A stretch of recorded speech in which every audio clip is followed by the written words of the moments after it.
Ngā mihi nui kia tātou katoa, tālofa lava, mālo li lei, ni sambula vinaka, whakaalofa lei atu, halo ala kia te kemna Maori, mo yoran, yaurana, aloha, whakatālofa atu, tāloha ni, noa ia, kia ram tātou katoa toa, te aro mātua, te atua, tangi ke rawa, kua mātau o ki tātou. I greet you first in the beautiful languages of Te Moana Nui a Kiwa. Te Moana Nui o Kiwa, the Pacific Ocean, the deepest and largest body of water on planet Earth, home to over 25,000 islands, including Aotearoa, New Zealand, and those people in Australia. I greet you in those languages because I am Te Aratini from the Pacifica Arts Centre, Moana Roa, project manager, and it is a space that stands on the pillar of arts, culture and community, a space that is for Pacific heritage arts, a space that services 26 different community groups and 32 different individual artists, a space that is a home for the Pacifica Mamas. And I acknowledge that in the room tonight we have the founding Pacifica Mama, Mary Ama, Hapu Karakaramai Tato Nono. It is a space that is about our heritage arts and bringing that and growing it here in Aotearoa, New Zealand, so that we can have a stronger Pacific sector, arts sector. Now, about 3 years ago, our centre director, Jacinda Stowers Ama, who is up the back there, she's the only one that ever wears a black A. Yeah. She, a bit like her mother, dreams some crazy dreams. She dreamed the dream that we would have an artist in residency program. I just sit on my desk and I just go, yes ma'am, no ma'am. And she sat there and she said, no, I've got an idea. And that idea, when it was birthed, was called the Moana Roa Artist in Residence Program. And she said, this is going to provide time and space for our master artists and knowledge holders from around the different islands in the Pacific to come to Aotearoa, so that they can share, they can create, and then most importantly, they can connect with Pacifica communities here in this country. This program, of course, is brought to you by the Pacifica Arts Centre, Moana Roa, but it's also thanks to the funding support, cha-ching, from our friends at Creative New Zealand. You know, we'd also like to acknowledge that as we do this program, there are so many people who join us on our waka. And tonight, I want to acknowledge Auntie Vida and Sheena here at TAB Pacific. Thank you. Me taki maata to you both, me taki maata to your team for hosting this special evening. Thank you for your hospitality and your warm welcome, and my goodness, the beauty that surrounds us this night. Whew, I wish it was my wardrobe. So before I move on and introduce you to our Master Knowledge holders, our artists for 2024, I'd actually like to start by acknowledging those who have come before. So those of you who came last night, you'll know that our inaugural Moana Roa Artist in Residence was in fact the late Dr. John Jonathan from the Cook Islands. It was such a joy and pleasure to have him, and it's sad to know that he has passed on, but we are grateful that in the time he was here, he was able to share, create and connect while he was on this inwa. Last year, we looked to our friends in Fiji, and we had the Master Simeone Siwundredre and Jeffrey Penny, who came and shared their knowledge around language, around customs, around cultural protocols, around kava, and were really schooling us all on the ancient traditions of Fiji. This year, we are double happy because we have a double whammy. Let's start with Mitai Rangatai Te Atua Karo Michael Tavioni, who is a Cook Islands arts and cultural icon. Po karakaramai tātou.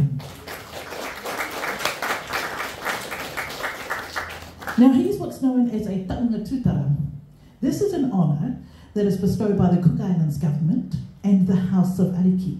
I'd like to point out that this honour has only been given out 4 times. Tare mai e te, 4 times.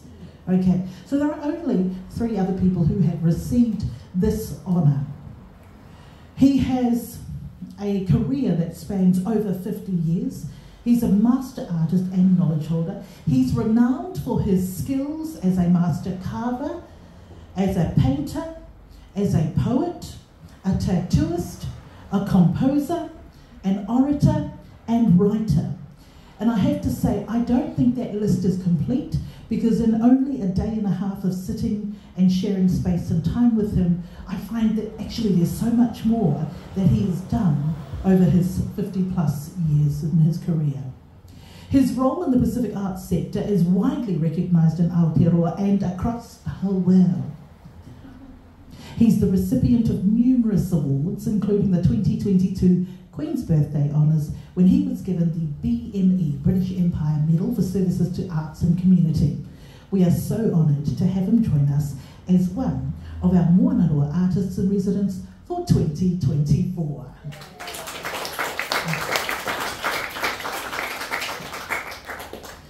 Awhitia Tavioni is a master artist and knowledge holder in her own right. Gifted with the ability to recount the history and genealogy of her people, she's a master carver whose intricate motifs and extensive knowledge of patterns share stories of her tupuna. Now, she has an in-depth knowledge of Cook Island's Māori language, with a career that actually took her into the Prime Minister's office and the Department of Anthropology, where she played a key role in translating government documents, records, and genealogies. I just want to add, interestingly enough, she just asks you what your name is, and then she can tell you who you are and where you come from. Be careful, be careful. Mama Awhitia is one of only a handful of female master carvers in the Pacific region, skills that she shares at Gallery Tavioni and Mānanga in Rarotonga. This is a gallery and educational space that's founded by herself and her husband, Papa Mike. We are honoured to have her here as the second half of the Moanarua Artists in Residence for 2024.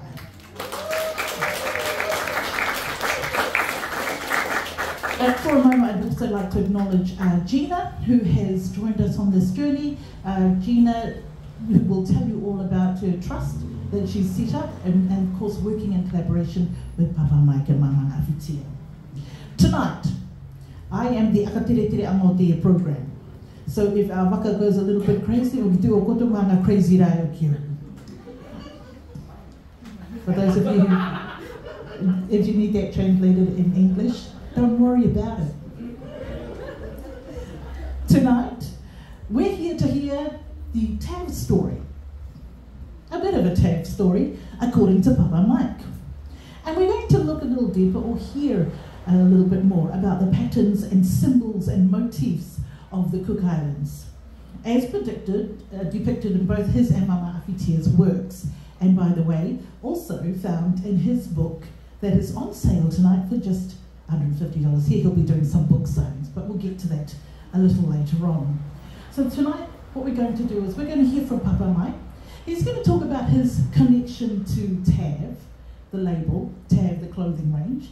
He's going to talk about the patterns of the Cook Islands and the motifs that you see, not just in his carving, but also in tattooing, and the works that you see, cultural works you see around our Cook Islands cultural world, and also on some of the garments that you might see here, some of the patterns that we see as part of our lives, but perhaps don't know how to decipher or find meaning in.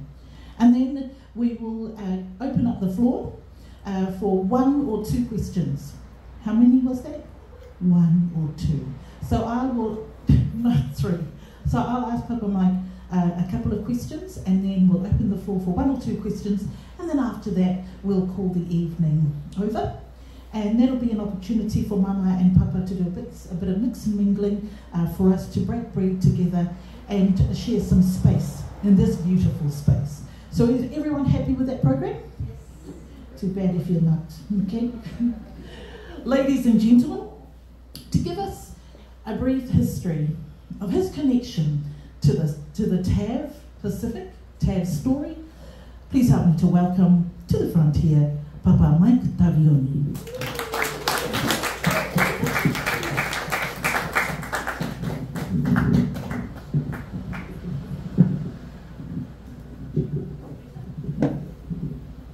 karana tokato, karana the family, karana the friends, and karana friends. Thank you, no totato pure. What am I going to say? I said it last night. What I can say for you is this. When I was growing up, when a fisherman goes out to fish, they always say quietly on the beach, or they paddle out, they sit quietly, or they paddle right out in the ocean and sit quietly, and they pray. Before Christianity, they say the karakia, which is a similar thing. Our ancestors recognized the manna that there is in the universe long before Christianity came. So last night I said, why can't the two coexist together? Why is Christianity stamping out culture? Remember, we're not Jews. The Jews is in Israel. God created us here. We are in the Pacific. We are who we are. And we have been endowed with our own form of culture. So God is a personal thing. It's up to you. But it should not take away who you are and your identity. It should not do that. When I was young, say 5, 6 years, as a boy, in Rarotonga, you're required to learn to use a knife and go and cut the coconut and feed the pigs. And after my father's not watching me, so I start cutting things on trees. I suppose that's when I started carving. Because people ask me that question, I cannot answer it. I don't know when. And after university, I went to Rarotonga and I worked with the agriculture department. There were only 2 or 3 of us who have been to university. So immediately I'm a supervisor because I am clever and I have qualification, and they didn't know that I know nothing about the job. It's only theory I was taught. But I managed. But because I was in that position, there's courses all over the world at that time. Extension courses that you study more, or conferences that the country needs to be represented. So I am, as a supervisor with the qualification of no use, I was told to go.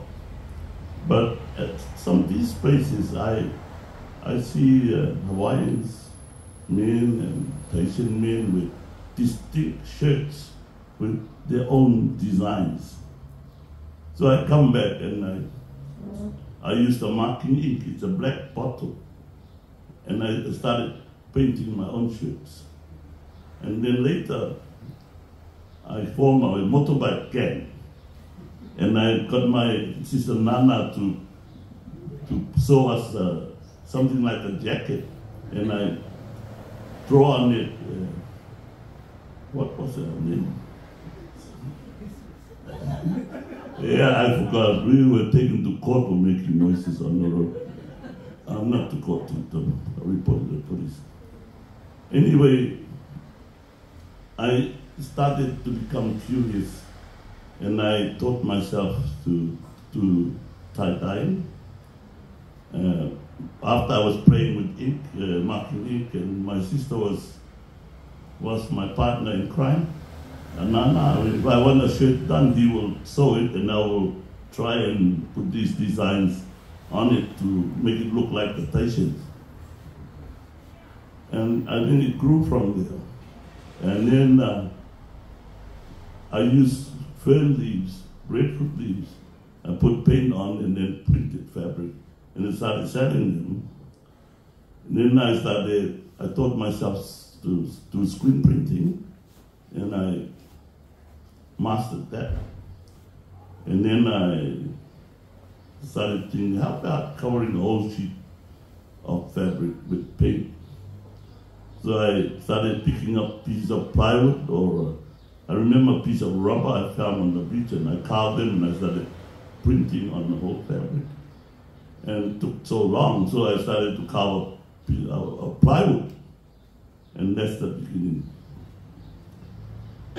Late 1970s, I have a fashion shop called Tavioni Fashions.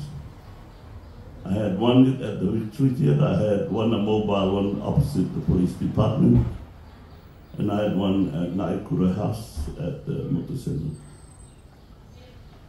Then I got a letter from Yarita Short, the Minister of Internal Affairs, that says, I have a letter here from the Chamber of Commerce. They want you removed, your shop removed from the beach side of the road. And he said, you are not going to move because you already paid. But I forgot about that. And then, not long after, I have the bank manager, his name is Peter Hampton of ANC Bank, I don't know, Bank of New Zealand or something. He came across, he said, hey, you have a, what do you call it? Something, that you have something on the wall. I said, yes. And he said, why didn't you clear it? I said, you know, I don't have any money now. It's too early in the year. And he says, come on, come to the bank.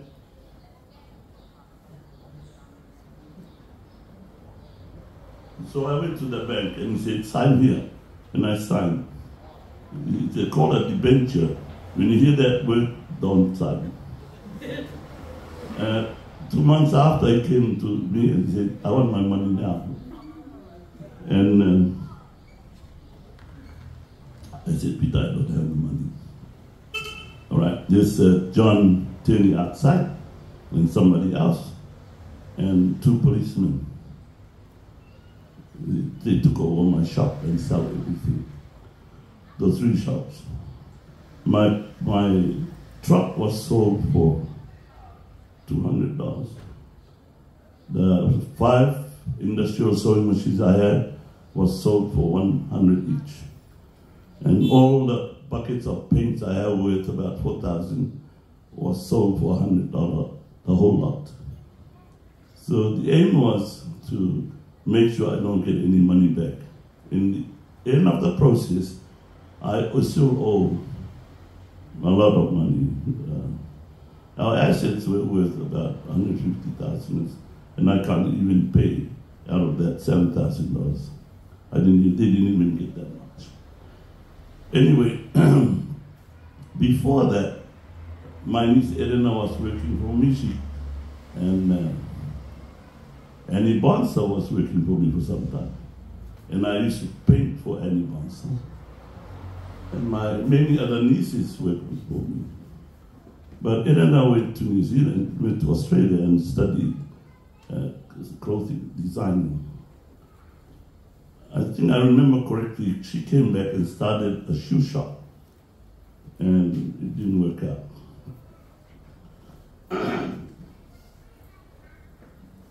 But because she had experience printing with me and all that, well, give it a try, you know?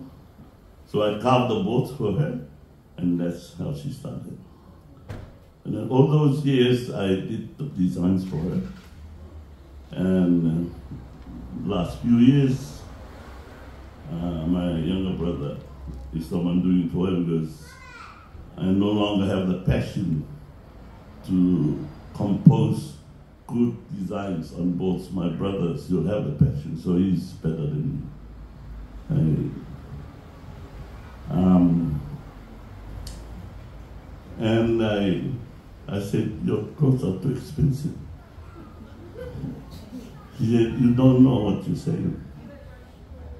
About Elena, when she was 6 years old, she picks mandarins at my place, at our place, guavas, and my father's corn, she boiled it, and I have 100 hens, and the eggs she boiled, and with my mom, they sell it in front of the Empire Theatre. So she was a businesswoman when she was about 8. About 9 years old, my father said, she sells my father's vegetables and fruits at the market. And then when she come back and she and my father sit down near the table, and I hear my father say, work out and say, this is your commission. But Elena already put a penny on top of everything while she was selling it. So that's how she's a good businesswoman. And I'm proud of her. I don't know how she's getting away with these high prices. But that's what it is. In late 1990s, I remember that at university in Massey, I had a friend with tattoo, with Born to Lose tattooed across his chest. And he'd been bothering me all that time. And my brother, elder brother, his girlfriend was working for some colonists, some papas. And she usually come home at 4 o'clock.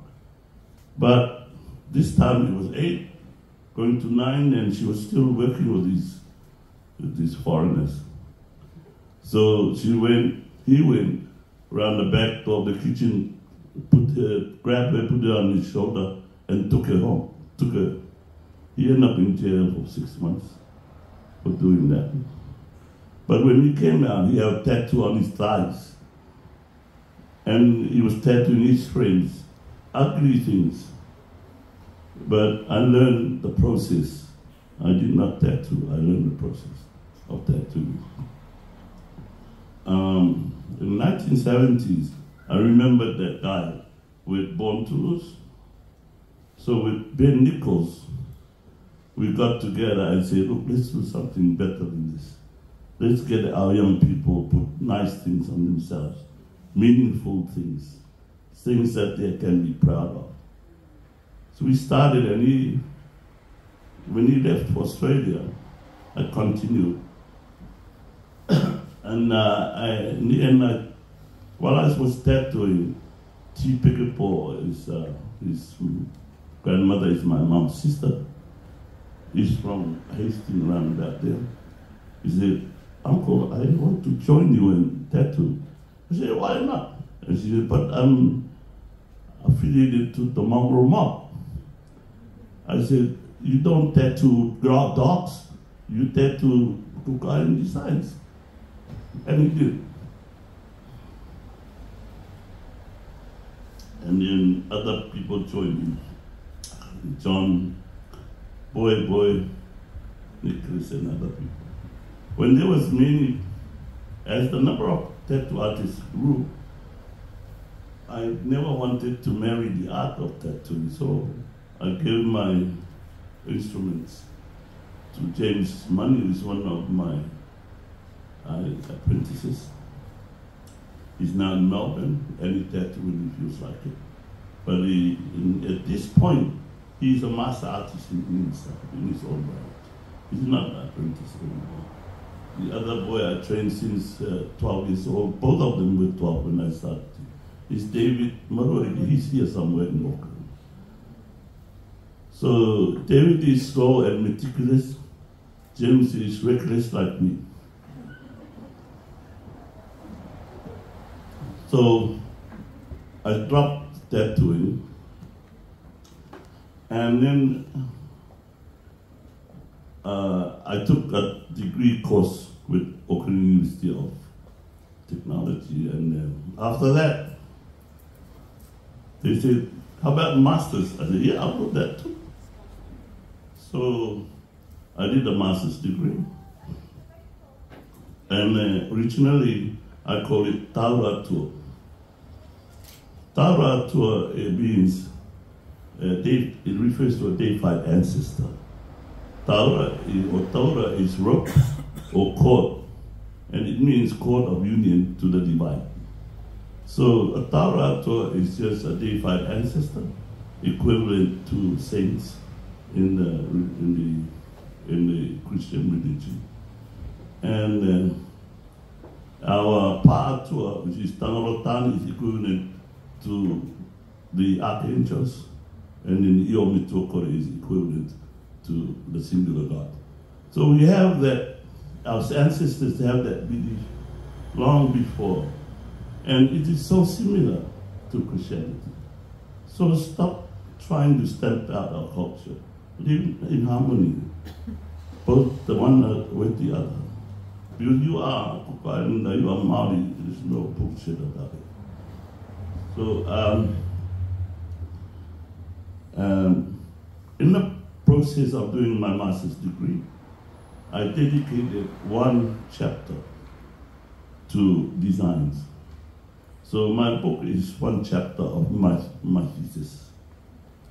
After the course, my professors asked me, would you allow people to read it? I said, if I don't, then what's the point of producing it? So the last number of years, many students, not only Kukanis, have used my thesis to help them with their studies.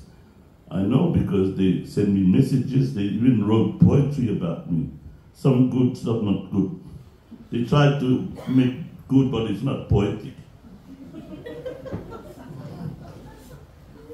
So, when my thesis was finished, the university published some of it, and I published the book individually, separately. The other reason, the second reason why I wanted to print the book, to write the book, is because the case between Nike and Samoa on the pair, the rights to the pair, bothered me a lot. Because I can say Samoa will lose that case. Because the Nike lawyers will twist things around. And so property rights will be lost. And ownership will be gone. So that's what encouraged me to write the book. Because once the designs and images are documented, I'm claiming ownership of those designs on behalf of my people. If it's not documented, you have no proof in any court that you own this property. So I wasn't thinking of making money from it. But money is nice, I would like them, because I'm writing a second volume. And tomorrow we're going to the Auckland Museum, and I'm going to look at what they have in store and identify some more images for the second volume. This book, there is 101 images in it, designs, mostly from the Southern group. Northern group does not have many.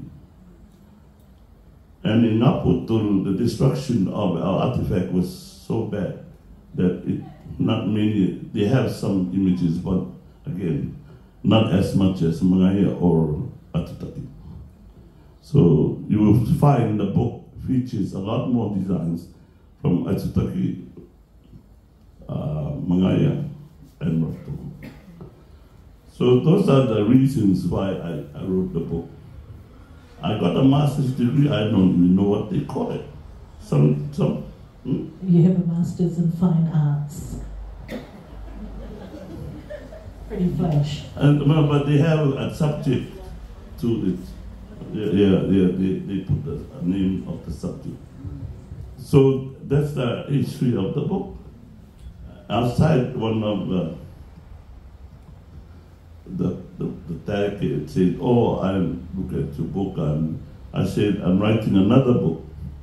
Not the second volume only, but the second volume called The Way the Artist Bastardized the Traditional Images. I'm joking. I'm writing a book on, like, if you are an artist or an artisan, I'm taking photos. I want photos of your work. Say 3 people that you tattooed, 2 or 3. And the traditional designs that you use and changed And I'm interested in the change. I want to document the change. Because art is alive, a living thing. Like the Leo is a living thing. Because it's alive, it changes. If it doesn't change, it's died. It's dead. Like the Latin language. It does not change because it's dead. It's not used anymore. So I'm not saying I hate you for changing the traditional images. In fact, I love you for doing it. Because it shows that you are innovative, creative. And if you stick to our traditional images all the time, then you are useless. Because you're just copying our ancestors' images that they created, and you're not creating any new ones. So I'm happy for bastardization of the images. And I'm serious. I'm writing a book. I'm collecting. What's his name? There's an Archie guy that tattoos in Europe, goes to America. He's already sent his photos for his contribution. So, I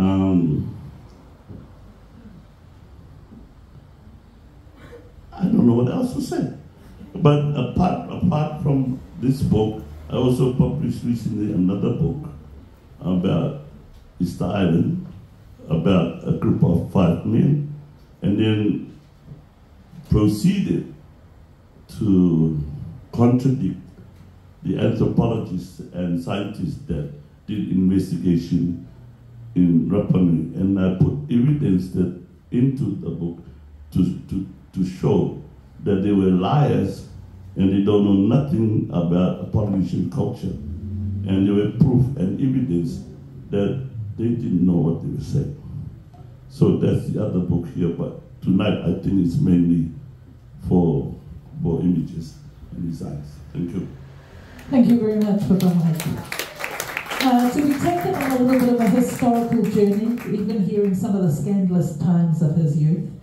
It's truly a gift when you sit here and you hear them recount tales of their younger years. He still looks not too bad, still pretty good, still got a few more years left. I have had the opportunity, as I mentioned earlier on, to actually sit with Papa Mike for a little while over the last day and a half. And he shared something with me which I found very interesting. I want to bring us back to the patterns and the symbols and the motifs, and particularly because we're in the room here with all these pieces around us that are filled with patterns and motifs and symbols. Papa Mike, when you carved that first board for Elena to start the tag for yourself, well, the one that you went for Elena, that you gave to Elena. That was much later. Can you tell us, were they strictly or completely Cook Islands patterns, or were you looking further outside of the Cook Islands for those symbols? No, actually, firstly, the designs in the book, it is explanation of each one. People say, oh, what's my family's tattoo designs? I didn't find any. But in 1920s, Hero took photos of Ta'i Uritaua, something Ama, and Pakito. They shared the same designs, the Nukutere design on the neck. But it's not family. It was for men who have become sailors on steamers that went to San Francisco, Tahiti, San Francisco, and back to Rarotonga and back to New Zealand.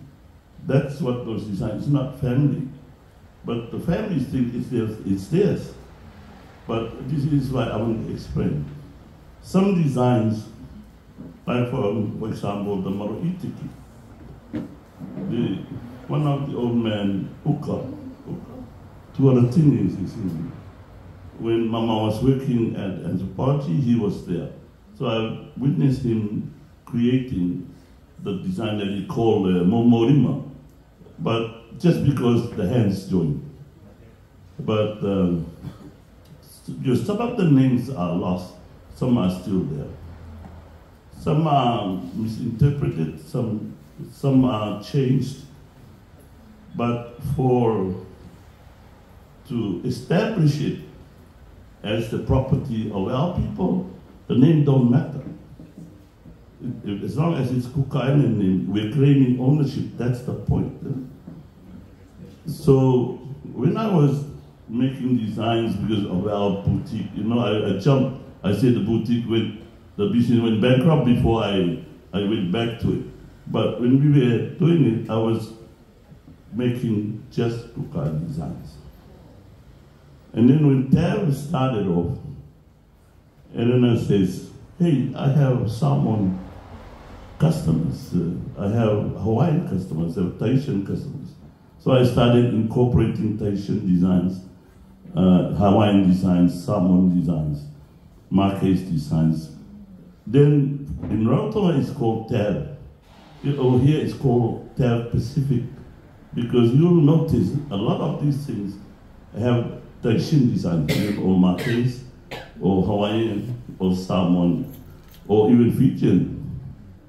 So she is instrumental in incorporating the other Pacific Island designs. But in regards to the salmon design, when Polynesian Air was flying to New Zealand, to Cook Islands and back to Samoa once a week or twice a week, I met the owners of Aggie Grace, and they wanted me to print things for their shop. So we printed T-shirts of salmon designs and images. We made party of salmon designs, and we sold puretasi and printed with salmon designs. So later, a friend of mine called Sikoa Boone, he came to Rarotonga with his wife and a few friends, asking for people to show them tie-dye, because they thought it was tie-dye. And I was the only one who said, no problem. And then later he paid our family and Mama to go across and make boards for him for his business. And when we left, he said, come in the office. And when we left, going to the van to go to the airport, he brought a bundle of American dollars and gave it to me. I walked to the door. He said, oh no, come back. He gave me another bundle. I think it was about 3,000 US or something. I said, sorry, I come here to help you. I didn't want, you already paid our airfares. And he said to me, you know what the alpha means. Don't pull that on me. But I have to take it. So that's how the designs change to Pacific designs. Because it's Elena's, it's her idea. Because she wanted to reach out to the whole Pacific. It's not my idea. So that provides some insight. Now I'm going to go into my own wardrobe because I have a few tabs. I'm going to have a look which one of these symbols are actually not uniquely Cook Islands. And you might want to do the same as well. And if your fingers are nice and clean and you've got money in your wallet, come over here, take home a little design with you. You spoke briefly, and you just touched on it. I want us to, because I'm aware that we want to get a question or two from the audience about the designs that you did for Samoa. It sparked a question in my head around ownership of patterns and ownership of symbols and motifs. And we're hearing this more and more, particularly from the young people on social media. That is Samoan, that is Tongan, you shouldn't be using it. This is Cook Islands. If you're not a Cook Islander, you can't use it. Do you want to give us some insight? How do you feel about the ownership of the symbols and the patterns, and who should be using it? Firstly, our ancestors in Southeast Asia, Indonesia, Malaysia, Thailand, they have the words mata, rua, rani, lima, for 5 lima for hand. It's proof that that's where our people originally come from. And if you talk about Aweki, Aweki is, my Aweki is Rarotonga, I was born there, full stop. There's nothing fancy about it. And if you talk about Aweki Pāmama, then you're talking about the homeland, original homeland of the Māori people. When they crossed the island, the ocean to Samoa, Tonga, settled there and keep going, they consolidated in Leeward Islands, Raromatai Islands in Tahiti. Huahine, Raiatea, Ta'a, Porobora, and Mopiti. And they called the place Awakenui. That's why every year they have the Awakenui canoe race there. So there's no other Awakenui. None. There's no other Awakenui, only that. And then they call themselves Ma'ohi. You go there, call them Maori, they'll beat the shit out of you. They are known as Ma'ohi. Ma means clean race of people, which is not clean or pure, because we have Melanesian genes in us. But that's what they want to be. Ohi is to return or stay. And anybody who left Tahiti becomes a Maori. So Hawaii Maori, Rarotonga Maori, New Zealand Maori, and Chatham Islands is not Moriori. The Pakeha wrote that it should be Maori, because they didn't stay in New Zealand, they continue Ori. You understand? They keep moving. So it's not Moriori, it's Maori. What was the question? We were talking about the ownership of patents. Well, why I mention this is that someone don't claim that as your own because it's ours too. And Rarotonga don't claim that design as ours because it's also Tongan. It's also Niue, it's also New Zealand. For us, we jumped in and claim ownership. The designs migrate. The triangle design represents the sharp teeth. In Hawaii, if you have one on here or on your face, it means you killed one person. If you have 9, then it means you killed 9 persons. So it's a sign, use a sign as to indicate warriors. But on its own, it's just a sharp teeth. But that design is everywhere. I claim it as cook eyes. I don't care. Yeah, okay. But even in Tikopia, they use that design and call it Niomao. So be careful when saying that's my design. Be careful. Because even some Samoan designs are similar to our designs. Our Pupoinan design is similar to the Maro design in Samoa. So slightly different, but it's the same. So these designs migrated with our people. So what we should do, what the other island territories should do, is to copy us and document their designs so nobody will steal it. So they have a right to all of the designs because we just one people. We come from the same place. And you will find even the koru here. Rarotonga used the koru, but it's not important to us. Because in New Zealand, there was no kumara before, but it arrived later. And they eat the fern leaves, fern roots. So the koru becomes important for them. It's life-sustaining. But for us, it's just rubbish. Because we have taro and bananas, and so it's not important to us. So what's important in our Polynesian or Pacific people's lives is the geography where they sit, and the environment they're in, and that influences their designs, their art, their way of life, and their custom. Does that answer your question? I feel that answers that question. I'm sure that if there was an online audience who would like to, they'll probably have some questions as well. I'm mindful that that you probably have some questions. I have one or two more, but I'd like to sort of open up this time now. Our focus tonight has been around patterns and motifs and symbols.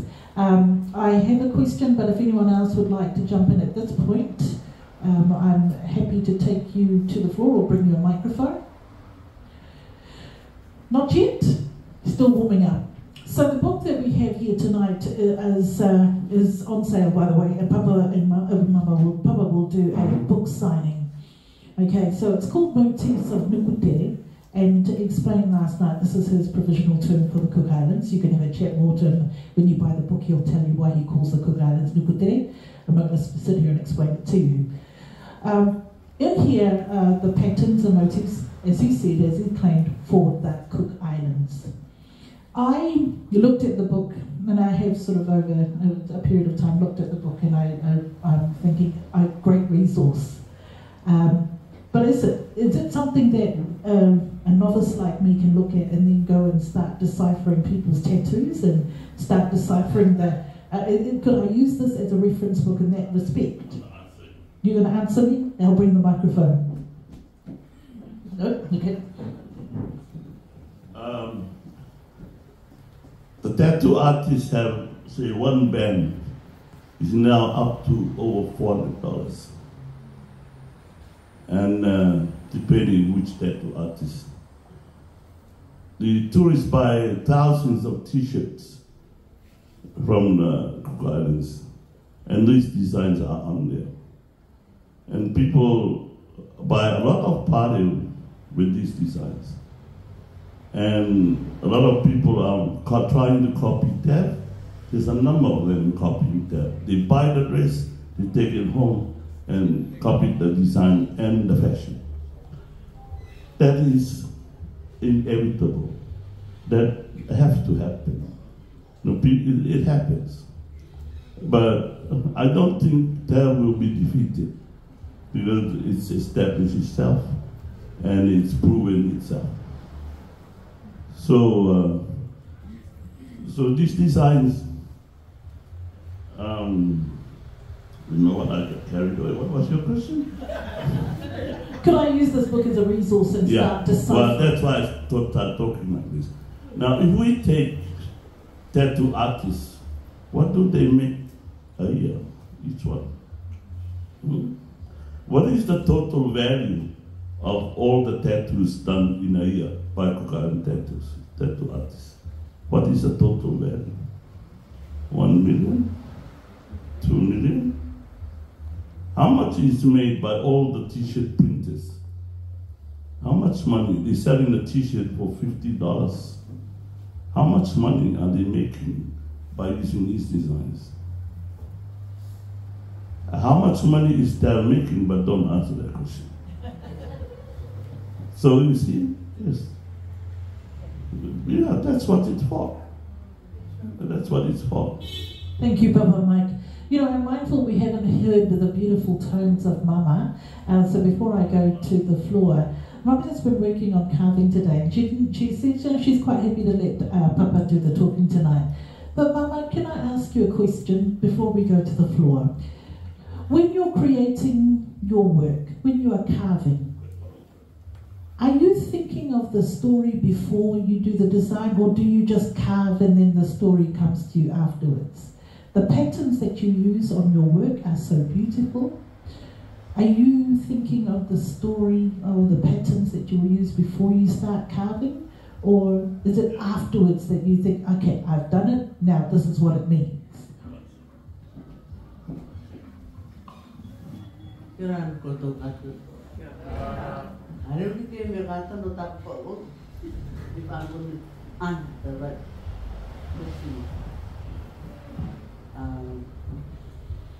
Because when I carve, if it's a woman, I look at the patterns, if it's a soft one, and then I put it on what I have to carve. Whether it's a 21st key for a young woman, or a spear for a son. So I used the spear, Thor, Ainwood, because he is powerful like the other Ainwood, as a warrior for his family. And the barrel I used for the woman, because it's soft, the wood. And the designs on it is to suit which island she came from. No may ay. Ko ito na tupuang. Kaya ko tato miya taito. Trawa to tingir getan no kidunga rato bi achu ko. An me to patin no ta achu. Me mo ke me mani ki almet me arang-arang. To pa indi. Me almet to te tani. Emia be mangai ay tara tisan mangai. Ay try to tamay. Tahu terai, ada berapa perempuan itu kita desain itu. Kita terawih, kau itu ya tengah. Kau itu orang itu, kau itu orang itu kau angkat. Meni merah atau mangai.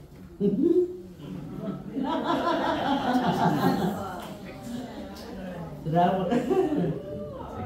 Tetapi itu orang terai itu tengah. Otak mereka rumah mata ini.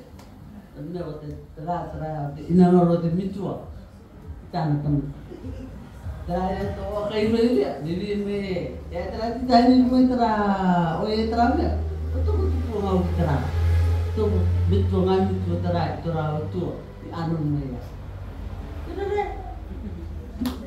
Thank you, Mama. And let's look at my Mama. What's your idea? And you know, I guess it's just a reconfirmation of what I thought as I watched her work. Very considered. She wasn't just that was me, Mama, just bang bang with a chisel, you know. But I watched her and she was thinking and she was processing, and I thought this must be her process. And a lot of creators probably would agree that that might be the way that they go. We have a question that is coming from the audience. I'd like to invite you to come forward and ask your question here, Liam. Hopefully, it's my head. I'm a good human.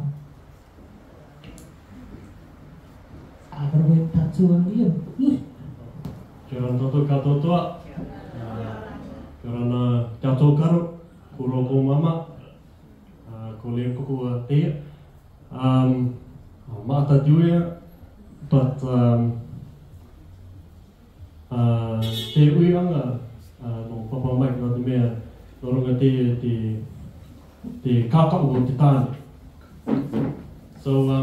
recently I've been having some discussions just around, okay, we all know our men, they wear the pareo, right? And we have pareo keo in the dancing, we have pareo like a sarong, and we all remember our papas used to wear the pareo. What we've seen in other parts of the Pacific is the I guess evolution of the sarong, or perhaps tapa, into the iewhaikanga or the sulu. And I know some of our own Nukutere awaikinui, particularly the masters means, they've gone over with their what Papa Te Aroatini is called the pareo tane, so a formal pareo that they wear with their pareo shirt.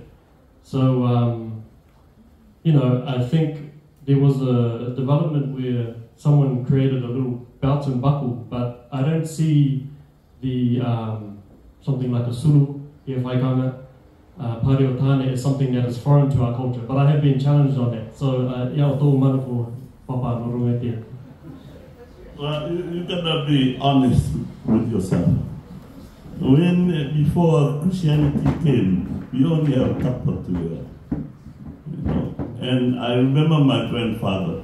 We go to Aroto in Yachu. I followed him. I was very young, but I remember. When you get to the tarapak, he take his trousers off, fold it up, and get a kapuraka leaf, put it down. He put his trousers on it. Maybe it's the only trouser he had. And he put another leaf over it to stop the dirt and then he have a little piece of cloth that he tied his mano. That is all we have. But the women wear bigger pieces of cloth. My grandmother's name is Kakopare Omau, and it's a traditional name. Where did the word Pare come from? Because they were born in 1880s, my grandmother and my grandfather. So we had Pare before. That is proof of it, but it's tapa cloth. It's not fabric. And the changeover happened when the Christianity arrived in the Cook Islands. I'm talking about the Cook Islands. They forced them to wear the European nighties of the women, so the arms will be covered, because it's a sin if you show your hand, if the woman show hand, and a sin if you see your legs. So and out of that, they do that here, Tahiti and Hawaii and everywhere. The development of that is the muumuu dress. It was originally the discarded nighties of European women, and then production of that after that. But before that, the women, when I was in Aceh, I was young, my aunties and grand aunties, they just wear the pare under their titi. The titi is dangling around. There was no issue. None. So don't anybody tell me that we cover up and all that. But the term paleo is for women. But to be convenient, the men wear it too. But for practical purposes and everyday wear, the men wear the model. So the argument is now about the Sulu or other things. It's none of my business. Because clothing is a thing that people use, and as such, they cover themselves up, and now the tourist women come to Rotorua with only little bikinis, it hardly cover anything.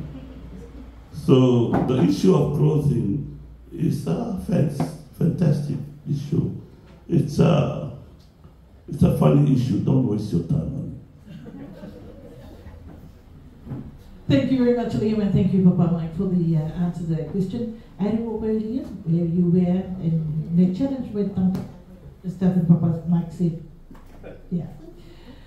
We're going to take a couple more questions and then we're going to close down this session for the night. So I'd like to encourage you all to formulate your questions. Remember, this evening's focus has been around patterns and symbols and motifs. However, if you have a question like Liam, which is it's something different because it's still garment related, then feel free to join in and let us know.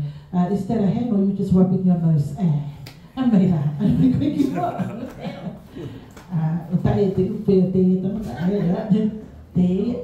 Introduce yourself please to us and then you can ask your question.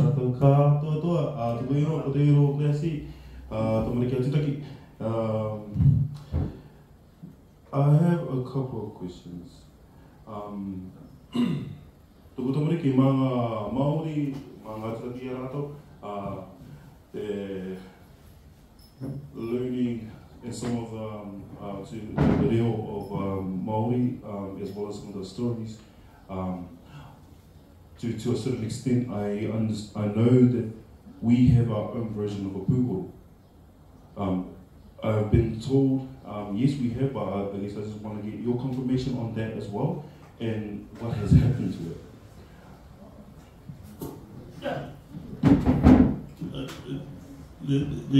Unlike other, you see, Samoa is a bigger island than Rotorua. Fiji is much bigger. And the impact of tourism, of Christianity, on all of our islands is sudden. The Christians come here, tomorrow all the culture is killed. In Fiji it took a long time, but they managed to keep it alive. Because it was hard, it wasn't easy to make them Christians. So the art of Vivo and Pura and all that, or if they still have it, they have a chance to maintain it. Like in New Zealand, here, they managed to keep that part of their culture alive because it wasn't easy for Christianity to reach everybody. But in the Cook Islands, it died quickly because they have a big influence on it. In fact, if you don't go to church, you are punished by the church. The other bridge in Latin here is built by people who don't listen. They had the, I think the issue was, they started the church, this is a Sunday, and then later they found out it wasn't a Sunday, it was a Saturday. So those people kept on to the original day, which is Saturday, and they got punished, and the punishment is to build the bridge. And other people who disobeyed the Christian, the pastors of the time are punished also. For the vivo, when I was young, we used out to reproduce the vivo. You cut it and you twist it, and the bark comes out whole, and you cut the other piece and trim it and put it back, and you play it. And in 1993, my friend Helmer from Hawaii came, and we revived the nose flute. And I make nose flute. But the puoro is totally unknown. But the point is this. For example, you go to Tahiti, you see different kinds of mere, and patu, the same as here. So anything here is originated from Tahitian Islands, from Rarotonga and everywhere. It's just that the impact of the Christian faith destroyed our culture to the point where it's almost, it killed everything. Luckily, the same people took our artifacts as souvenirs of a defeated race. They took it back as souvenirs, those survived. So we have something to look at. So the people who destroyed our culture are also responsible for saving some of it. So for the Puoro question, my advice would be our people, our young people today here and everywhere should be researching your own culture. Get your degree and your master's degree like I did. So researching my own designs, my own people. So why do you research about frogs or about the volcano on that island on the other side? Why don't our students use the same academic process to rediscover our history and our culture and document it?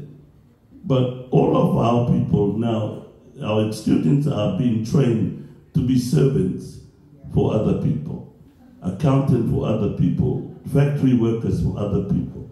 They're not trained to be entrepreneurs, to become their own boss and to create their own businesses. So the thinking should change.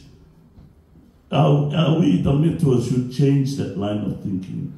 We are not inferior. Our people are not inferior, that we should say your place in New Zealand is as a worker, a laborer, or a slave. You're not. You have dignity, and you also have the capacity in your brains to be equal to somebody else or everybody else. Wow. I felt the energy in the room just move with that statement. One more question. So I'm going to allow someone to ask a final question. Oh, I'm there again. Okay. Ladies and gentlemen, this will be a final question. If we can just respect that. We'll have a little break after this so that Papa Mike can do the book signing for those of you who would like to purchase the book. And that's the time then, Mum, I'm going to make that money come over here. That's when you can have a one-on-one chat. Your last question for our evening. Thank you, Martha. Thank you. Thank you for the answer. The reason why I've come to this point is because I don't hear some of these stories that we've been told. There's always religious Christianity, and only through learning Te Reo Māori I learned the similarities in terms of like what we have, some of the stories, and that's why I'm searching through, or on that journey as well, trying to, I guess, revitalize and bring some of these patterns back or traditions back in terms of what we used to be. Not being completely against Christianity or anything like that. Just I want to be able to stand strong in front of my kids, in front of people of who I am and where I'm from. So I guess, yeah, I'm on this journey of looking and researching and stuff like that. Again, my question will be, where do we find these stories? And it's not through our songs, and it's not interpreted in a way of like Christianity lens. How do we reclaim them again? Your starting point is to realize who you are. You are a Maori, you are a Polynesian. My grandfather is from Raiate. That makes me Tahitian too. And Taratoa is the younger brother of Uta, my other ancestor. And he and his whānau is around Rotorua across to Levin. So in Tahiti, a woman used to come when I finished my waka, sit down, put the patio down, sit down and weave a string of feathers and tie it on my waka and leave. Years later, I found out she was my cousin. So firstly, don't be bogged down by New Zealand is different. Tahiti is different. That is why I mentioned about the Mere and Patu. If you have the chance, you go to Tahiti, you will see those things. It's not only New Zealand. It migrated to New Zealand. So you can claim that Puoro is also Rarotongan, Mangai, and all Tahitian, because we are the same blood and we have the same culture. The challenge is this: do some research and go from here, go to Tahiti. You will find the similarities. It's there. In Rapa Nui, I have friends there, almost like family, and they have the Marae Oro there. And they have it in Tutaki, they have it in Atiu. And there's 7 more, you know, the Rapa Nui statues. There's only 7 on Ahu that faces westwards, out towards the ocean. All of the rest of them face inwards. And the name of the Ahu with the 7 tiki facing westward is facing directly to Atiu. It's called Ahu Atiu. And there's 7 figures, and Atiu has 7 mateotuta. Whether it's a game and an accident, I mean a coincidence or accident, we don't know. But why did the Marae Oro is there, and it's an Atiu too? So you need to get out of yourself and say you are a Pacific person, and then do the research and produce the proof that you are. But you don't need to, because you are.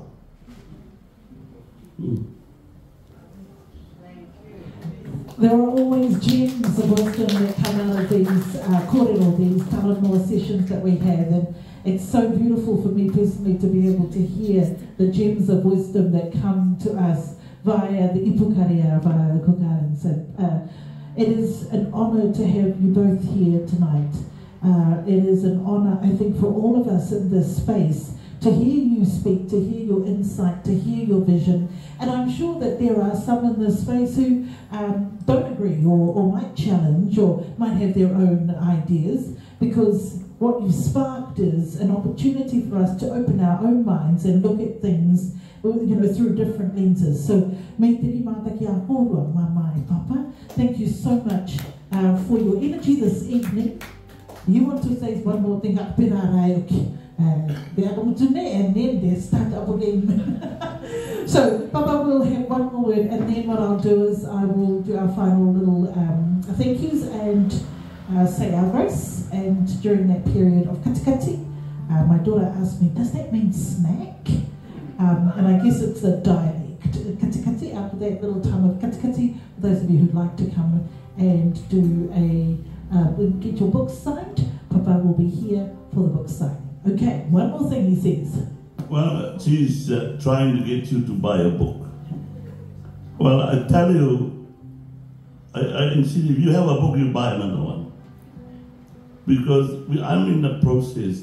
The most difficult thing about the book is you have to pay for it to be printed.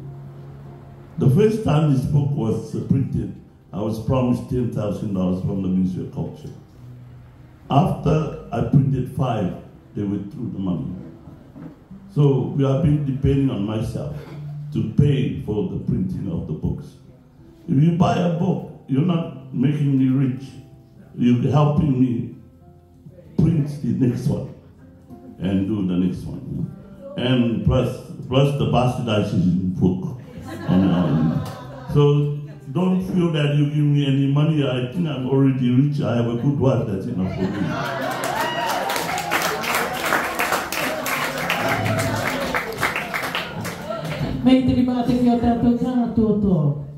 On behalf of the Pacifica Arts Centre, Pavitai Tere Ravamalo Augito Whakawela, Hi Mahalo Nui Loa Vinaka Vakalevu. As we represent all of the Pacific, Papa said we are all the Pacific. We are not just in one space, in one mold, we are all of the Pacific. On behalf of our Pacifica Arts Centre, Moana Roa, thank you so much for being here this evening.